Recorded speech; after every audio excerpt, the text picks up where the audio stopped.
Okay, so, yes. You'll let him go first? Okay, you can go first, okay. Oh. All right, when you have 30 seconds remaining, the timekeeper will hold up a card, and when you have 15 seconds, the timekeeper will show you a card. Since we only have 2 people, it's not gonna be quite as hectic as it could be, and if we go a little bit over the time, that's okay, but I know that you all have other places that you have to go. Now, in this race, we have Ken Hall, who is the Republican, is that correct? Who is challenging the incumbent, who is Marcus Winkler, and this is, tell them so they can all know, this is for Metro Council District 17. All right, so everybody has that? Okay, great.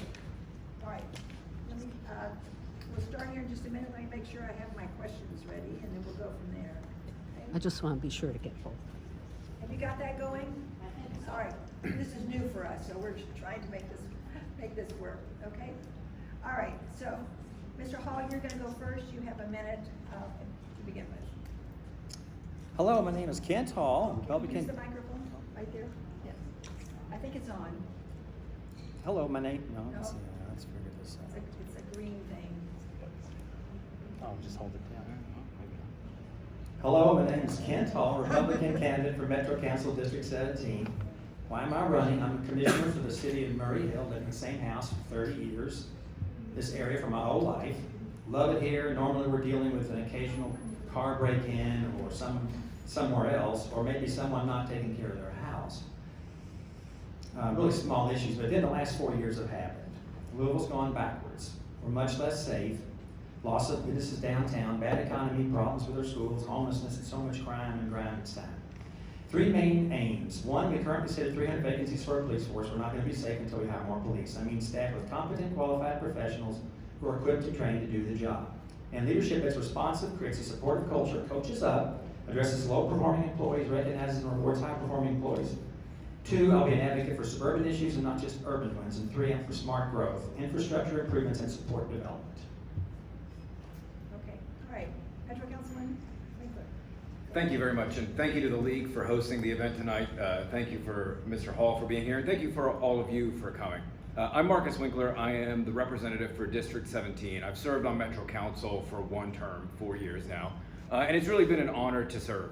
You know, when I ran 4 years ago, I didn't expect to deal with the host of issues that we've had over these past 4 years, including, you know, generational civil unrest, a once-in-a-generation pandemic, and all of the host of other issues. But I am proud of my record and the work that I've done, not just for our district, but for our city as a whole. And when I go talk to residents in District 17, what I hear repeatedly is that I bring intelligence, reasonability, common sense to council.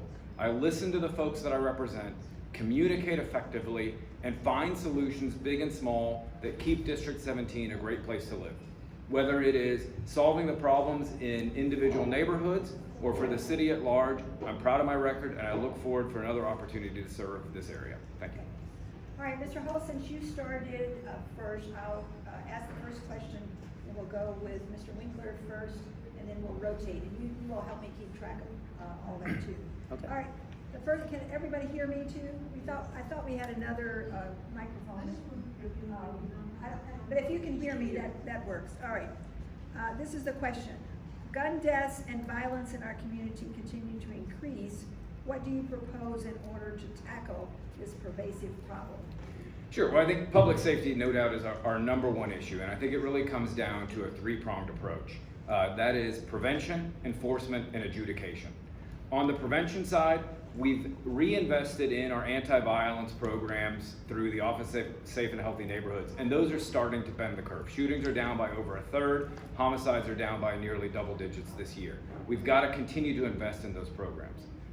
We also, it's critically important on the enforcement side, we must get back to full force strength at LMPD.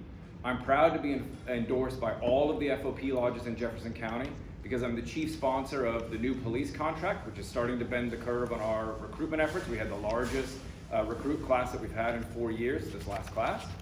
We've got a new program for lateral hires and transfers that's gonna reap dividends. We've been hard at work pushing the administration to create a program that allows retirees to come back and serve. That'll give us an immediate boost in the number of officers. And then finally, we've got to work on a retention incentive to make sure that we're not losing people out the door. We also need help from the judicial branch to help address the adjudication of crime. If you're caught committing a violent act, a gun crime, we should have maximum enforcement of those penalties. When there are no consequences, that's when you see these issues that we're having occur worse and worse. And that's when we need help from our judicial partners as well. Thank you. Mr. Hall, do you want to read the question again? Are you okay? Yeah, sure, you read the question. Yeah, gun deaths and violence in our community continue to increase. What do you propose in order to take care of this problem? Well, I'm going door to door to talk to voters, and I have been for 6 months, and 95% of them mention public safety. But a vast majority of people do not feel safe. And so I thought long and hard about what to do about it, and really it's a multifaceted approach, but we're not gonna have a safe city until we fully staff our police force. We currently have 300 vacancies in our police force, and it's worse than that because of more experienced officers choosing to leave where they're better paid and better treated. We've got to address that problem first and foremost. Also, there's other issues that involve, we have a terrible morale problem, we have a terrible problem with absence of leadership. There's many, many things that need to be done. We're not gonna have a safe city until we first and foremost get our police force fully staffed. All right, then you start with this question. Nope, thanks. The Justice Department, in other words, the Federal Justice Department has not released their report. There have been LMPD changes. Are they enough or not, and what would you still change?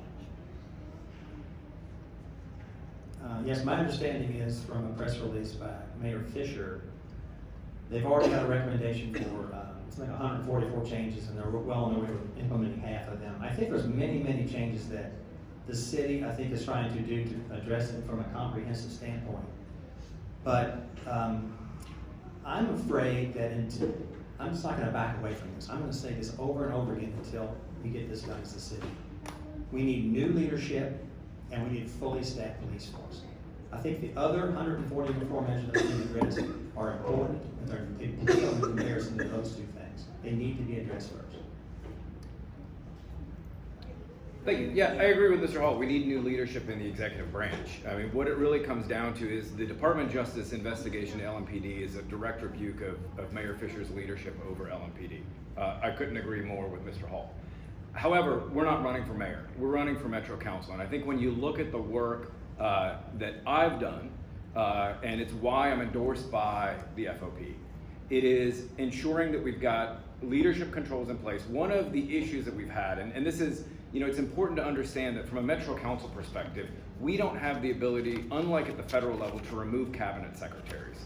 Okay, the leaders of LMPD serve at the discretion of the mayor and the mayor alone, and Metro Council's ability ends at the ability to pass a no confidence resolution. That was done in Chief Conrad, okay?